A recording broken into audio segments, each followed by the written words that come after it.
Hello friends, welcome to innovative classes. Friends, आज हम लोग झारखंड पॉलिटेक्निक के लिए ठीक है जो प्रीवियस ईयर्स के क्वेश्चन से उनको सॉल्व करने वाले हैं। ठीक है, तो आज हम लोग 2021 का जो क्वेश्चन आया हुआ है वो हम लोग सॉल्व करने वाले हैं और आज हम लोग केमिस्ट्री का सॉल्व करने वाले हैं। ठीक है, इसके बाद हम लोग मैथ और फिजिक्स का भी देखेंगे। तो गाइस, इस वीडियो को पूरा देखिएगा, इससे आप लोग को पता चल जाएगा कि किस लेवल का कैसा क्वेश्चन एग्जाम में आता है। ठीक है, तो आगे बढ़ने से पहले फ्रेंड्स, अगर आपने इस चैनल को अभी तक सब्सक्राइब नहीं किया तो प्लीज़ सब्सक्राइब कर दे और अपने दोस्तों को भी शेयर कर दे।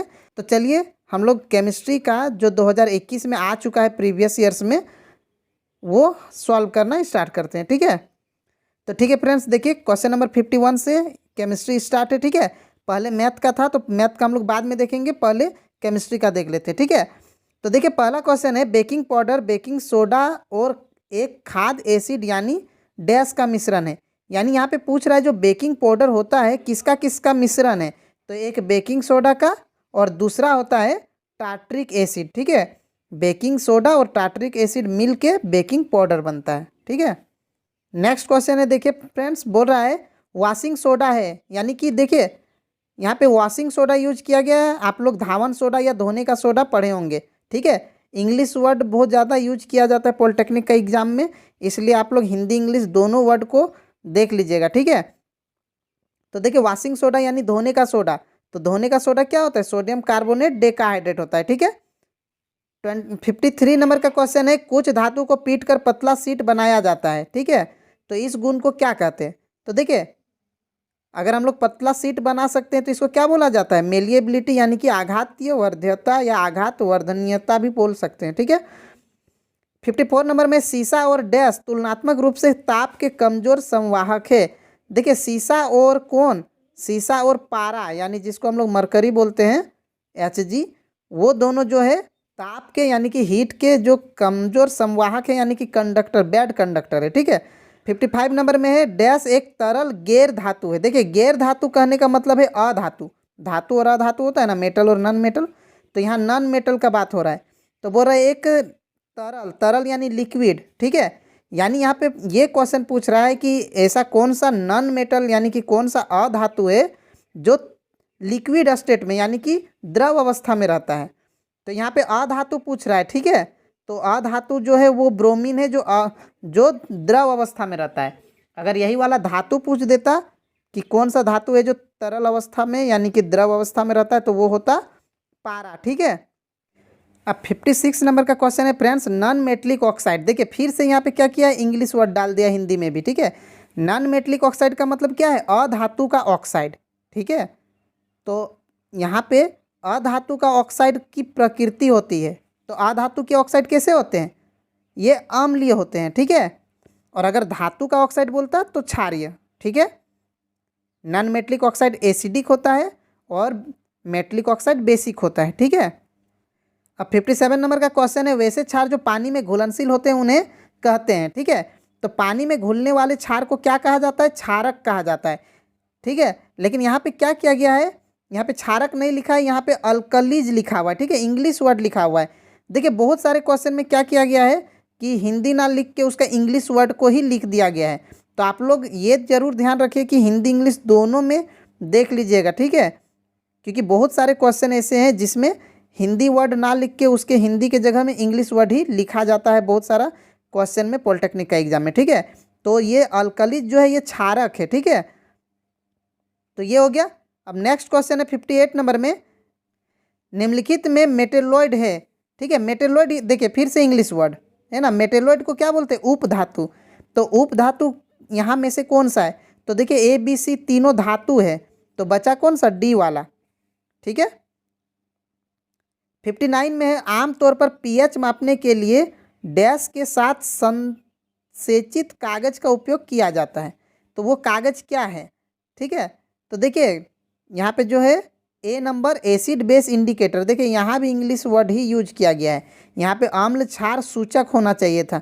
ठीक है, नेक्स्ट है जब वर्षा का पानी का pH डैश से कम होता है तो ये अम्ल वर्षा होता है। ठीक है, अम्ल वर्षा कहते हैं। तो देखिए जब जो वर्षा का pH मान 5.6 से कम हो जाता है तब हम लोग बोलते हैं कि वो एसिड रेन है यानी कि अम्ल वर्षा है। ठीक है, 61 नंबर में है सफ़ेद सिल्वर क्लोराइड सूर्य के प्रकाश में भूरा हो जाता है, यह सिल्वर क्लोराइड के डैश के कारण होता है। तो सिल्वर क्लोराइड का यहाँ पे क्या होता है, यहाँ पे अपघटन होता है, ठीक है, जिसको वियोजन अभिक्रिया भी बोला जाता है, यानी कि डिकम्पोजिशन। ठीक है, आप लोग इंग्लिश भी देख लीजिए, इधर दोनों में हम नहीं पढ़ रहे हैं क्योंकि वीडियो बहुत ज़्यादा लंबा हो जाएगा इसीलिए। ठीक है, 62 नंबर में है, पानी में एसिटिक एसिड के डैश घोल को सिरका कहते हैं। ठीक है, मतलब एसिटिक एसिड का कितना परसेंट होता है सिरका में, विनेगर में, तो 5 से 8%। ठीक है, 63 नंबर में है, इथेनोइक अम्ल डैश उत्प्रेरक की उपस्थिति में शुद्ध इथेनॉल के साथ प्रतिक्रिया करके एस्टर बनाता है। तो यहाँ पे आंसर जो है वो कौन सा होगा, निकेल। ठीक है, निकेल की उपस्थिति में। अब 64 नंबर का क्वेश्चन है, आधुनिक आवर्त सारणी डैश पर आधारित है। ठीक है, तो देखिए आधुनिक जो आवर्त सारणी वो किस पर आधारित है, परमाणुविक संख्या पर। ठीक है, इससे पहले जो मेंडलीव का आवर्त सारणी था वो किस पर था, वो परमाणु भार के आधार पर था। ठीक है, तो ये सब हम आप लोग को पढ़ा चुके हैं, क्लास 10th का जो आप लोग प्लेलिस्ट है उसमें देख सकते हैं। ठीक है, नेक्स्ट है 65 नंबर में, डैश खाली जगह है, सीमित हवा में अयस्कों को प्रबलता से गर्म करने की एक प्रक्रिया है। देखिए यहाँ पे लिखा हुआ है सीमित हवा में अयस्कों को गर्म करना। ठीक है, अयस्क को हम लोग दो तरह से गर्म करते हैं, एक हवा की उपस्थिति में और एक हवा की अनुपस्थिति में। तो वही है यहाँ सीमित हवा। तो हवा की अनुपस्थिति में हम लोग क्या करते हैं, निस्तापन करते हैं, और भर्जन जो होता है वो होता है हवा की उपस्थिति में। ठीक है, तो यहाँ पे देखिए फिर से निस्तापन भर्जन ये सब वर्ड लिखा नहीं है, इंग्लिश वर्ड लिखा हुआ है। भर्जन को रोस्टिंग कहा जाता है और निस्तापन को कैल्सिनेशन कहा जाता है। तो यहाँ पे सीमित हवा है यानी कि कैल्सिनेशन मतलब निस्तापन होगा। ठीक है, 66 नंबर में है, डैश और सीजियम का गलनांक बहुत कम होता है। तो किसका और किसका, तो गैलियम और सीजियम का गलनांक यानी जो मेल्टिंग पॉइंट है बहुत कम होता है। ठीक है, 67 नंबर में है, डैश एक गैर धातु है, गैर धातु मतलब अधातु। ठीक है, नॉन मेटल, लेकिन यह चमकीला होता है। मतलब एक नॉन मेटल जो चमकीला होता है, एक अधातु जिसमें चमक होती है, तो वो क्या है, आयोडीन है। ठीक है, 68 नंबर में, ज्ञात प्राकृतिक पदार्थ में डैश सबसे कठोर है। ठीक है, और इसका गलनांक बहुत अधिक होता है। तो कौन है जो सबसे कठोर होता है, हीरा। ठीक है, नेक्स्ट क्वेश्चन है, डैश एक उभयधर्मी ऑक्साइड है। देखिए उभयधर्मी ऑक्साइड क्या होता है, एम्फोटेरिक ऑक्साइड क्या होता है, तो देखिए वैसा ऑक्साइड जिसमें एसिड और बेस यानी अम्ल और क्षार दोनों का गुण हो, तो उसको हम लोग उभयधर्मी ऑक्साइड कहते हैं। तो एक एग्जाम्पल है उसका एल्युमिनियम ऑक्साइड। ठीक है, अब 70 नंबर का क्वेश्चन है, मैग्नीशियम डैश के साथ प्रतिक्रिया नहीं करता है। ठीक है, तो देखिए मैग्नीशियम जो है वो ठंडा पानी के साथ प्रतिक्रिया नहीं करता है। ठीक है, 71 नंबर में है, सबसे लचीला धातु होता है। देखिए सबसे लचीला यानी कि सबसे ज़्यादा डक्टाइल, तो वो क्या है, स्वर्ण यानी कि सोना है। ठीक है, गोल्ड जिसको बोलते हैं। 72 नंबर में, आयरन 3 ऑक्साइड की डैश के साथ प्रतिक्रिया का उपयोग रेलवे की पटरियों या मशीनों के टूटे हुए पुर्जों को जोड़ने के लिए किया जाता है। ठीक है, देखिए यहाँ पे जो थर्मिट रिएक्शन होता है, थर्मिट अभिक्रिया, उसका बात हो रहा है। तो आयरन ऑक्साइड और एल्युमिनियम ये दोनों के बीच का रिएक्शन बहुत ज़्यादा उष्माक्षेपी यानी कि एक्सोथर्मिक होता है, जिससे बहुत ज़्यादा हीट निकलता है और रेल का पटरी सबको जोड़ा जाता है। ठीक है, तो यहाँ पे जो आंसर है वो बी वाला एल्युमिनियम हो जाएगा। 73 नंबर में है, डैश के ऑक्साइड को कार्बन कम नहीं कर सकता।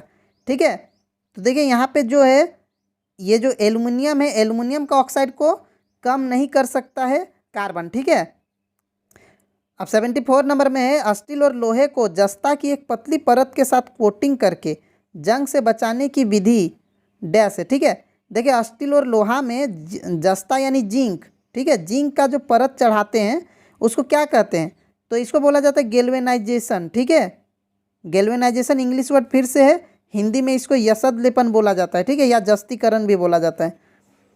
75 नंबर में, कांस्य तांबा तथा डैश का मिश्र धातु है। ठीक है, तो जो कांसा होता है कांस्य, वो तांबा और किसका मिश्र धातु है, टीन का। ठीक है, 76 नंबर में, सब्जियों के पदार्थ को कंपोस्ट में अपघटन डैश रिएक्शन का उदाहरण है। ठीक है, जो सब्जी सब होता है उसका कंपोस्ट बनना, ठीक है, यानी खाद बनना, किस प्रकार का अभिक्रिया है, तो वो देखिए फिर से इंग्लिश वर्ड ही दिया है, तो आप लोग इसको ज़रूर ध्यान रखिए। हिंदी इंग्लिश दोनों में पढ़िएगा, जो भी क्लास 10 का क्लास 9 का पढ़िएगा आप लोग, वो हिंदी इंग्लिश दोनों में ध्यान रखिएगा कि उसको इंग्लिश में क्या कहते हैं, ठीक है। तो देखिए ये जो अभिक्रिया होता है सब्जी का पदार्थ का कंपोस्ट यानी खाद बनना, ये ऊष्माक्षेपी अभिक्रिया होता है, यानी जिसमें ऊष्मा निकले। तो यहाँ पे ऊष्माक्षेपी का इंग्लिश वर्ड क्या होता है? एक्सोथर्मिक, ठीक है। 77 नंबर में प्लास्टर ऑफ पेरिस को कहते हैं, ठीक है। प्लास्टर ऑफ पेरिस किसको कहते हैं? तो प्लास्टर ऑफ पेरिस क्या होता है? कैल्शियम सल्फेट हेमीहाइड्रेट, ठीक है, यानी ऑप्शन नंबर ए। 78 नंबर में डैश सीसा और टीन का, तो देखिए सीसा और टीन का मिश्र धातु कौन है? तो वो सोल्डर है, ठीक है। 79 नंबर में जस्ता और सीसा डैश से अधिक प्रतिक्रियाशील तत्व है। जस्ता और सीसा किससे ज़्यादा अभिक्रियाशील है? ठीक है, तो देखिए जस्ता यानी जिंक और सीसा तांबा से ज़्यादा अभिक्रियाशील धातु है, ठीक है। अब 80 नंबर में है जब वसा और तेल डैश होते हैं तो वे पुराने हो जाते हैं और उनके गंध और स्वाद बदल जाते हैं, ठीक है। वसा और तेल वाला चीज़ जो ज़्यादा दिन तक रहता है, हवा जब लग जाता है उसमें ऑक्सीजन, तो वो खराब हो जाता है, उसका सेंट बदल जाता है, ठीक है, स्वाद भी बदल जाता है। इसको क्या बोला जाता है? विकृत गंधिता बोलते हैं ना, यानी रेंसिडिटी इंग्लिश में बोलते हैं।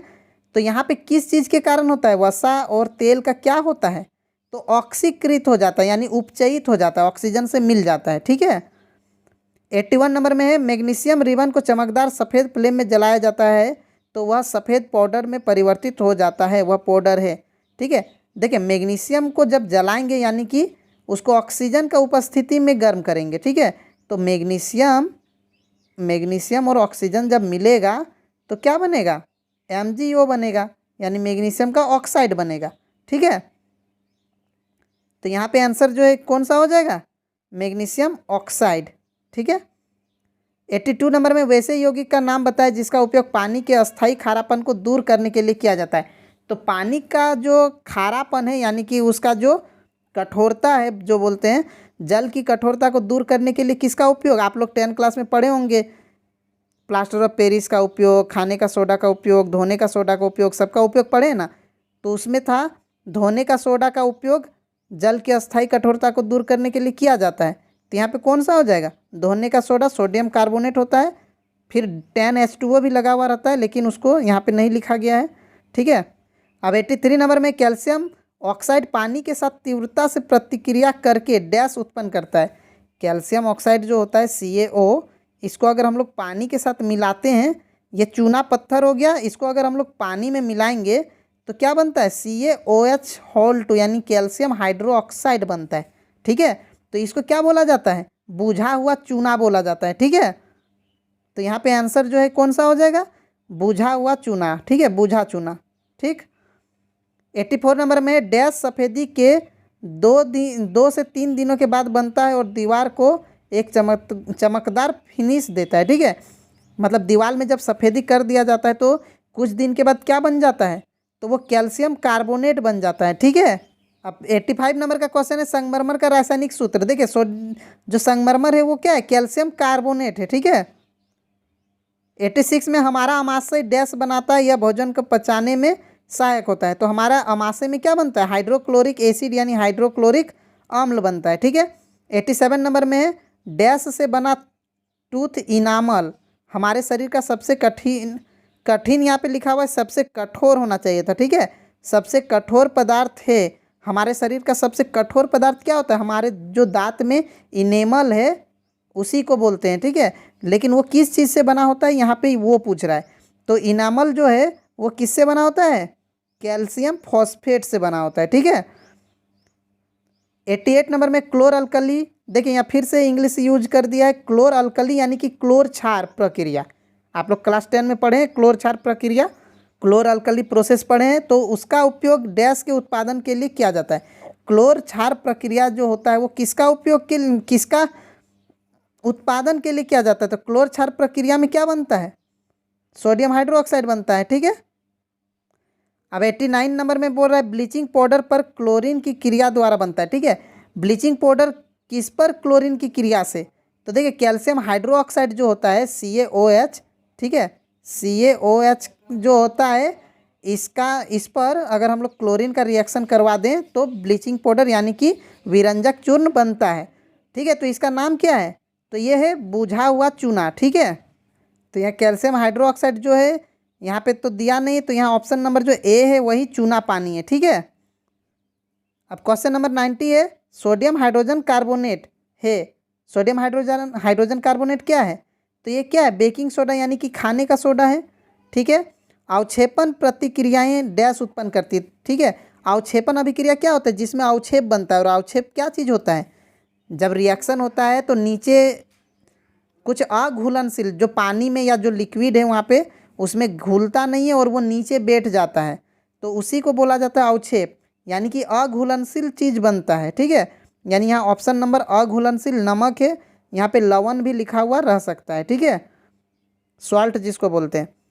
अब क्वेश्चन नंबर 92 है, क्या होता है जब सल्फ्यूरिक अम्ल को जस्ते के साथ मिलाया जाता है? तो देखिए सल्फ्यूरिक अम्ल है और जिंक है, जस्ता मतलब जिंक, तो सल्फ्यूरिक एसिड यानी कि H2SO4 और प्लस जिंक, इन दोनों को अगर मिलाएंगे तो क्या बनेगा? तो जिंक सल्फेट बनेगा। ठीक है, ZnSO4 बनेगा और साथ में हाइड्रोजन गैस बनेगा। ठीक है, तो यहाँ पे कौन सा जो ऑप्शन है वो करेक्ट है? तो ऑप्शन नंबर सी जो है हाइड्रोजन गैस और जिंक सल्फेट। ठीक है, यानी यहाँ पे ऑप्शन नंबर सी वाला जो है वो करेक्ट है। ठीक है, अब 93 नंबर में सोडियम हाइड्रोक्साइड प्लस जिंक, और यहाँ पे एरो के बाद है एक्स। ठीक है, यहाँ पे एक्स लिखा है और प्लस H2, मतलब ये एक्स क्या है? तो देखिए सोडियम हाइड्रोक्साइड और जिंक का रिएक्शन होगा तो क्या बनेगा कि यहाँ पे बनेगा Na2ZnO2, मतलब इसका नाम क्या है? Sodium zincate. ठीक है, यानी यहाँ पे ऑप्शन नंबर ए वाला जो है करेक्ट है। ठीक है, क्वेश्चन नंबर 94 है, चूने के पानी से कार्बन डाइऑक्साइड गैस पास करने से डैश बनता है। चूने के पानी में अगर हम लोग कार्बन डाइऑक्साइड पास करेंगे, चूना का पानी, तो उसमें क्या बन जाएगा? कैल्शियम कार्बोनेट बनेगा। ठीक है, अब 95 नंबर में मेटेलिक ऑक्साइड। देखिए मेटेलिक ऑक्साइड यानी कि धातु का ऑक्साइड, इससे पहले नॉन मेटेलिक ऑक्साइड पूछा था, अब यहाँ पूछ रहा है मेटेलिक ऑक्साइड। तो मेटेलिक ऑक्साइड कैसा होते हैं, कहलाते हैं? तो देखिए मेटेलिक ऑक्साइड अभी हम बता दिए थे कि धातु का जो ऑक्साइड होता है वो क्षारीय होते हैं, तो क्षार यहाँ पे ना लिख के यहाँ बेसिक लिखा हुआ है, इंग्लिश वर्ड यूज किया गया है, तो यहाँ पे क्या हो जाएगा? Basic oxide. ठीक है, 96 नंबर में जब कोई धातु डैश के साथ प्रतिक्रिया करती है तो हाइड्रोजन गैस बनती है। धातु किसके साथ प्रतिक्रिया करती है तो हाइड्रोजन गैस बनता है? तो धातु की अभिक्रिया अम्ल से होने पर, लेकिन यहाँ पे देखिए यहाँ पे नहीं बनता है पूछ रहा है। ठीक है, तो धातु की अभिक्रिया अम्ल से होने पर तो बनता है, लेकिन यहाँ पे एक HNO3 जो है इसके साथ अगर हम लोग धातु का अभिक्रिया करवाते हैं तो हाइड्रोजन गैस नहीं बनेगा, यहाँ पे क्या बन जाएगा? वाटर बनेगा, H2O बनेगा, जल। ठीक है, 97 नंबर में तांबा डैश के साथ प्रतिक्रिया नहीं करता है। तांबा किसके साथ अभिक्रिया नहीं करेगा? तो जो डाइल्यूट HCl है यानी कि तनु, जो पतला जो होता है अम्ल HCl, उसके साथ तांबा अभिक्रिया नहीं करेगा। और अगर सांद्र रहेगा यानी ज़्यादा गाढ़ा मात्रा में अगर HCl है तो उसके साथ रिएक्शन करेगा। ठीक है, 98 नंबर का क्वेश्चन है, फास्फोरस के M कोष में इलेक्ट्रॉनों की संख्या। ठीक है, यहाँ पे इलेक्ट्रॉनिक विन्यास जो होता है फास्फोरस का वो क्या होता है? फास्फोरस 15 नंबर में आता है, तो यहाँ पे 2, 8, 5 ये होगा। तो पहला वाला को K बोलते हैं, दूसरा वाला L, तीसरा वाला M। तो M कोष में कितने इलेक्ट्रॉन है? 5। ठीक है, तो यहाँ पे ऑप्शन नंबर बी वाला करेक्ट हो जाएगा। ठीक है, 99 नंबर में सिनेबार। सिनेबार डैश का अयस्क है। सिनेबार क्या होता है? तो सिनेबार जो है HgS। ठीक है, यानी कि पारा जो होता है उसका एक अयस्क है, तो यहाँ पे ऑप्शन नंबर जो सी है पारद, जिसको मर्क्यूरी कहते हैं, उसका अयस्क है। ठीक है, लास्ट क्वेश्चन है फ्रेंड्स केमिस्ट्री का, सीमित वायु में प्रबलता से गर्म करने पर। देखिए इससे पहले भी था ना सीमित वायु में, और फिर से दिया है सीमित वायु में प्रबलता से गर्म करने पर डैश अयस्कों का ऑक्साइड में बदल दिया जाता है।